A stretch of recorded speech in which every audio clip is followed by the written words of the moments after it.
Hi, I'm Ronda Jackson, and welcome to the Road to Recovery. Here today, we have Schenae Rourk, the CEO of Redwood Resources. And I feel very fortunate because normally Schenae's clientele is more a medium to large corporate entities. And she decided to share her knowledge with us small business and entrepreneurs. So thank you, Schenae, and welcome. Yeah, well, thank you so much. I am humbled and honored to be here. I've seen some of your great shows before, so really honored to be here. Thanks so much for inviting me. Thank you. Thank you for having us. I wanted to actually give you a second. If you could give us a snippet about what Redwood Resources does. Sure. We are a procurement strategies firm, and we focus on helping firms to do business with public agencies, corporations, and the federal government. Oh, We also develop programming for business programs like mentor protege, youth engagement, stakeholder engagement, all with the line or ideas around diversity and inclusion. Oh, very good. And that's a very timely conversation as well. But today, our conversation is going to be around pivot plans. We have between civil unrest, COVID-19, and just even day-to-day survival, techniques for businesses to continue to grow and excel on their, specific industries. I just felt like this conversation was really timely. And again, I'm just going to thank you for sharing your expertise with us today. One of the things that I like for guests to do is to share one word that they would use to kind of describe just where we are right now. What word would you select? My word would be mind setting. Okay, you have to say more. Tell us more. Yeah. So I think no matter where we are, where things are good or bad, all of it too shall pass. And your mind and where you have set your mind, where your intention is really where you will go. And I think when we look at, you're doing pivot plans, when we look at reframing, a lot of businesses are looking at reframing or reimagining what they can be post, post the current situation. It's all about mindset. And the mindset is really what can take you from being not abundant to having an abundant lifestyle, an abundant business, profitability. So it's all about mind setting. Okay. All right. No, thank you for that. And then I think that's very appropriate for the conversation that we're about to have, because you're going to help us actually map out who to pursue, how to pursue them, and when to pursue them. Yes? Yes. So if we start with thinking about who we should look at pursuing, what would be your advice or recommendations? Well, it depends. And, I think what ends up happening when we are looking at putting into our business model or our business plan procurement strategies, we focus on everything. There's a light here, it's a shiny diamond, there's a shiny diamond here, there's a shiny diamond here. We want to go after all of them.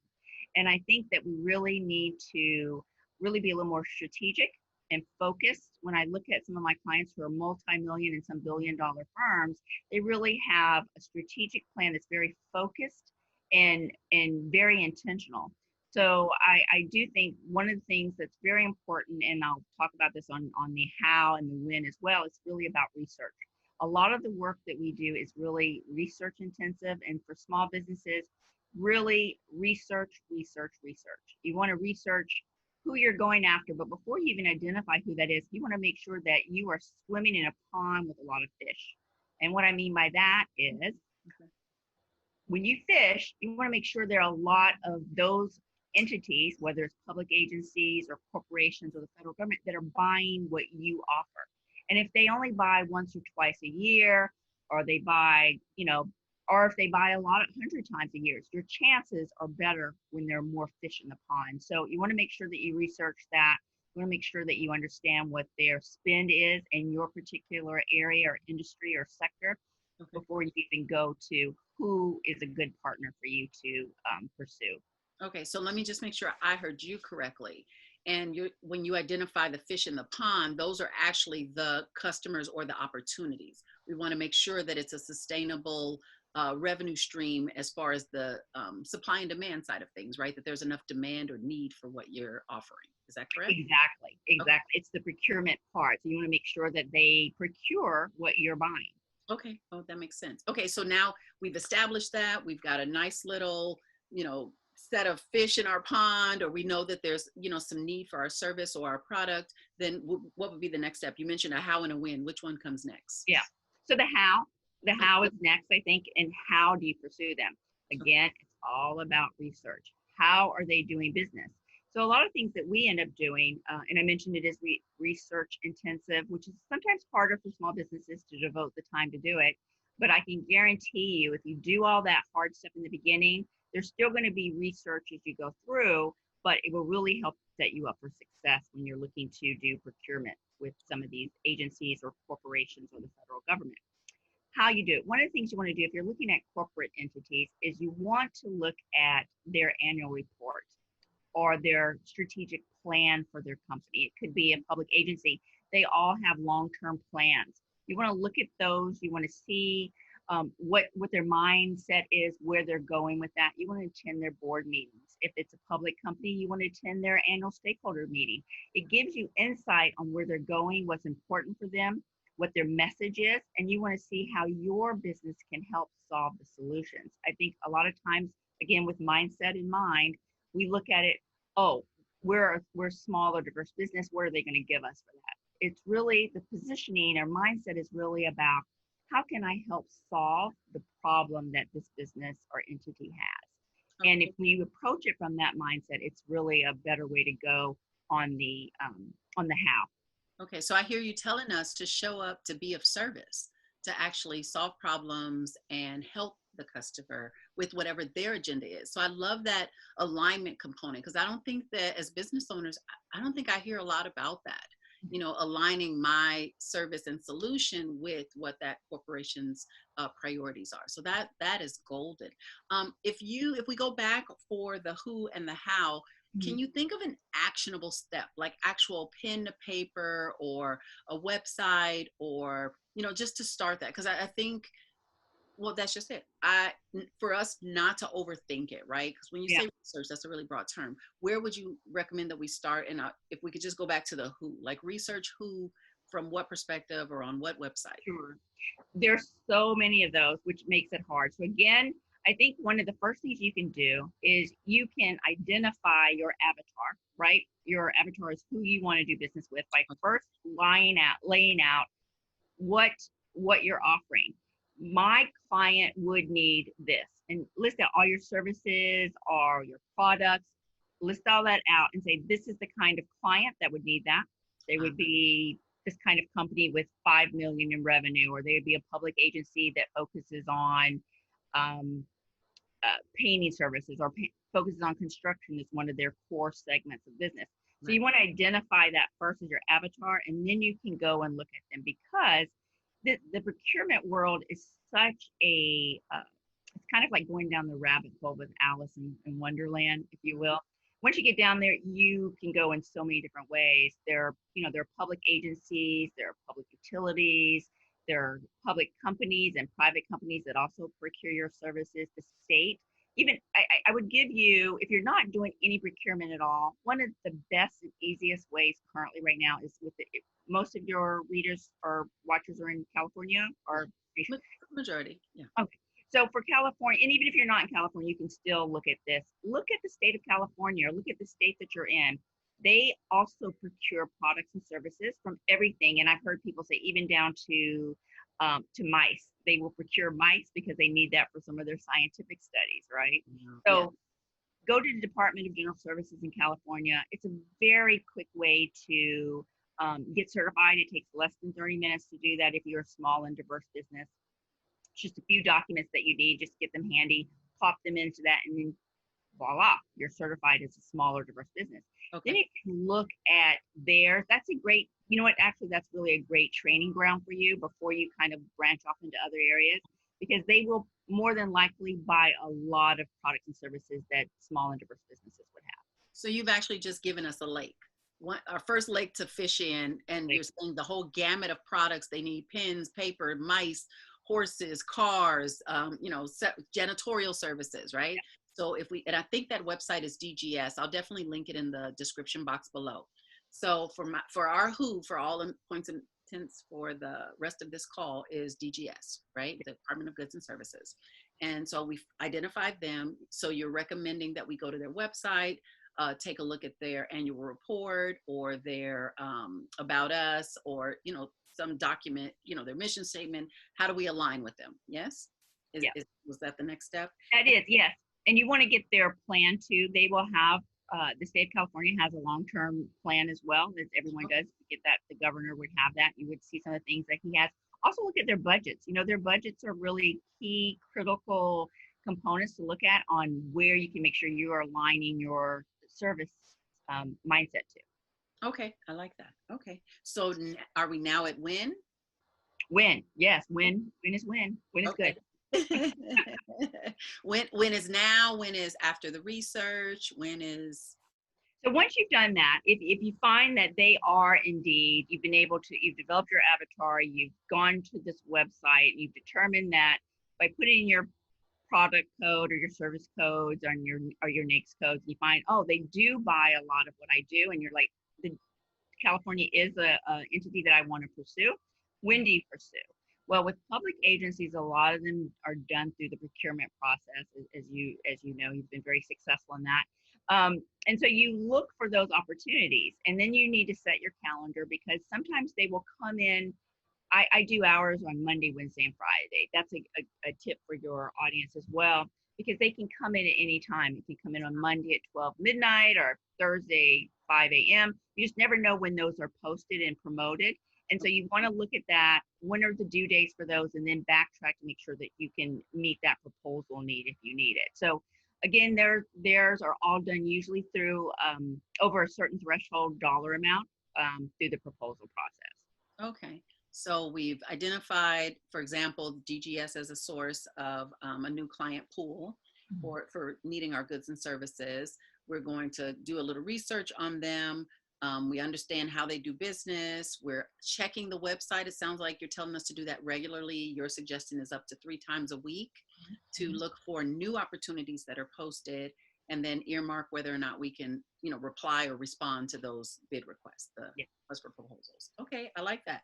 I also noticed that you mentioned about their budgets. I wanted to just go back to that. So can you talk just a little bit more about, when I look at that and I find it on the website, what are the questions I want to start asking myself, or how do I want to dissect that information to see if it's a right fit for me?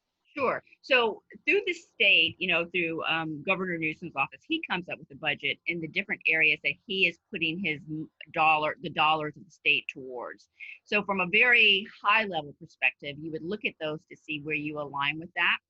For DGS, they also may have, because they are a public entity as well, they may have, or they do have segmented out what their spend is in different categories. So you would look at that and see kind of and most of these are going to be in the multi-millions, right? So it's hard to identify from that large level if you can get a contract for $50,000 or 100 or 2 million, because it's a very big number. But my suggestion is to start with those budgets and see if there is a big spend in the area that you're in. You're probably in a good pull for what you do, and then you can drill down and hone down. So I know one person at the state who is very phenomenal, Ronda Jackson, who does phenomenal work in the small business support. She travels across, up and down the state, really has been a true advocate for small businesses. I would make sure that you know her, talk about your services and products with her, and she can really help to guide you on that path as well. When she's not available, you can also do your own search online. You can find out who the project managers are. I believe with DGS, they might also show past contracts or contracts out. As you start building out your portfolio, you'll see when those contracts are awarded, how long they are. And I always suggest keep a historical data. You can do that on a drive, a Google Drive or Dropbox, so that you can have all that data. But keep all that up, because when they go to recompete for that particular pursuit, you want to have all that background knowledge. You also, as part of public records, can request public documents. These are all public documents, so that's another part of your research. You need to do, that's something we really encourage people to do, is pull up the data. What made these people win? What was the secret sauce that they had? And because they are a public document, you now have access to those too. Again, research, research, research. That is so wonderful. And I see how all of those components layer together. You understand whether or not that pursuit is going to yield any result, or the possibilities. Because I guess traditional marketing or traditional, customer pursuit, you're usually just emailing, hey, do you need me? But it seems like you would be able to approach that customer with a more educated conversation about how you can help, is what I heard you say, and how your products and services align, and actually who in their organization would use those products and services as well. Hey, I see you have an RFP from XYZ. How often does it compete? And if, those goods and services, how are they procured? So that's a very different conversation than, hi, I'm a small business, I'd like to do business with you. Yeah, that's a Very, no. That's not the right mindset to have. no. But see, that's why conversations like these are so important, because I, as a business owner, other than knowing you, Schenae, for the many, many years that you and I have known each other, I don't know who else or where else I would have heard that information. And I like the model that you're setting up for us, because you're giving us a repeatable process that we can take and then now find our next corporation or government agency and mine similar information. Okay, I think that brings me to one of my later questions. Was there anything else under the who, how, and when that we didn't touch on that you think we should add? Yeah, two things I want to just add to your members or audience. One is creating a stakeholder map. You can find them online. They're really, to me, they're just Google spreadsheets, but they really identify who you know, where you know them, how you know them. Because while I do talk a lot about research, this is also about developing relationships and moving into the caveat of relationships. As you're pursuing public agency or court, in this case, state work, there's also opportunities to develop relationships, not only internally with the people there, but also with primes. As a small business, sometimes we don't always take the prime responsibility, and prime is, the one who is contracting with the state. Sometimes we're in the sub role, which is where the one who's contracting with the state will bring our business on as a sub underneath them. And a lot of times you can reverse that too, again, with the mindset of how can I be of service to my potential prime partner? And how you can do that is because you're doing all this research, you're finding these potential projects or opportunities, and you're taking it to a team member and letting them know, I want to be part of your team. I'm looking for a long-term relationship. What do you think about pursuing this together? You can also do that with several other small businesses, enjoying a joint venture or teaming arrangement or anything along those lines to really help, again, develop relationships while you're doing your research.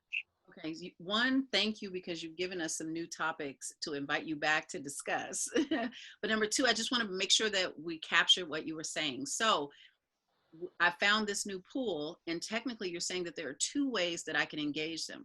I can have direct access, where the Department of Goods and Services would contract directly with me to procure things, or I could have access through another company that has the major part of the contract, and I'm supplementing their service as a subcontractor. Is that how? Yeah, absolutely. Okay. And then, but you're also saying that all the intel and information of who won that contract is what I'm finding in my research when I go to these websites. So then I could even contact that prime and congratulate them on the new contract and offer my services. You absolutely can. It's about relationships too. Yeah. So I have to share just something real quick if I can. Please. One of my clients does an annual strategy meeting, and one of the books that really put me around this mindset goal or mindset thought was it's around the book called The Go-Giver. Oh. And the book it's really just a beautiful book that talks about how we have to change our mindset around being of service. And when you think about how can we be of service versus what I can receive, you receive so much more. And so it's been a mantra that I follow a lot. The Go-Giver, it's a great book. I love reading books as well. And there are different variations of that book. So I recommend that your audience look at that as well. Okay, I'll add that information down below. And actually, I think between the Go-Giver and teaming opportunities and those partnership conversations that you were touching on, I think we should do another segment on that. So I really thank you. There was one question I did have. Once we do all of this research, we've got the how, we understand when, we've looked at other partnering type opportunities. What does follow-up look like on when you've mapped out and done research like this?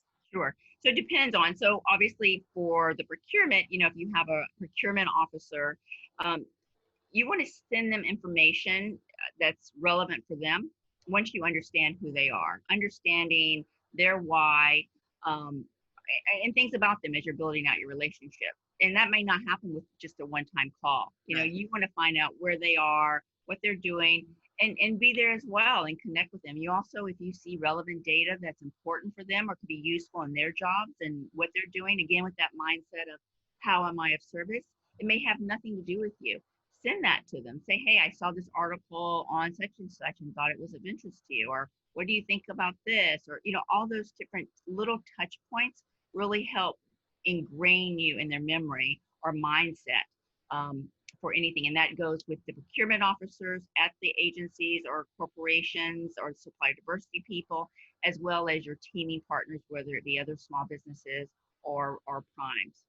Well, thank you for that, Schenae. So, what I heard you tell us that we should be a resource to the clients, and not worry about transactionals, that those things will come as we build the relationship. That is beautiful. And if any of you would like more information about building relationships with large corporations or government entities, I know that Schenae also does a lot of rail work and transportation departments. Schenae, do you mind sharing your website or the best way for someone to reach out to you? Sure. It's redwoodresources.net, and the email is outreach at redwoodresources.net. All right. Thank you, Schenae, very much. This is a wonderful conversation, and I hope that you guys found it beneficial. If you haven't done so already, please hit the like and subscribe button at the same time. That allows us to continue to bring you vital information like this from experts like Schenae. Thank Yeah. you for your time. And Rhonda, your program is very phenomenal. I've seen some of the great speakers you've had, so honored to be here. Oh, thank you again. Appreciate your time.